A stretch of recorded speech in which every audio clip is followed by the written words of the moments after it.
তো এখানে যেটা আছে তোমরা অনেকে দেখে বুঝতে পারবে এটা কি। তো আমি হচ্ছে আদিবাসী হেয়ার অয়েলটা, যেটা অনেকে দেখেছি বাড়িতে বানায়।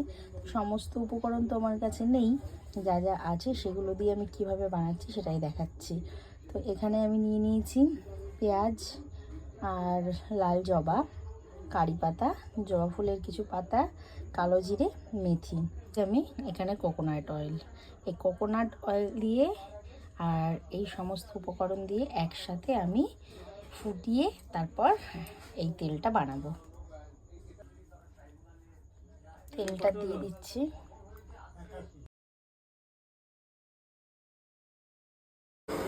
এটা যখন একটু লাল লাল হয়ে আসবে তখন আমি নামিয়ে দেবো।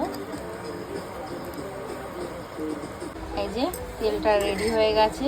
তেলটা জাল দেওয়ার পর, মানে সব উপকরণ একসাথে জাল দেওয়ার পর ঠিক তেলটার কালারটা এই যে চামচের উপরে দেখতে পাচ্ছ, হালকা সবুজ এরকম হবে। আর সব কিছু কিন্তু বেশ ভালো মতো আমি ফুটিয়েছি। এরপর ঢেলে তোমাদের দেখাচ্ছি।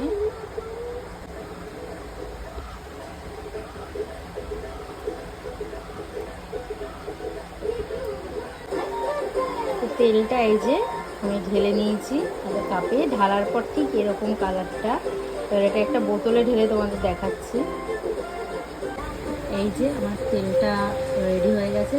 আমি একটা অন্য তেল বোতলে এটা ঢেলে নিয়েছি।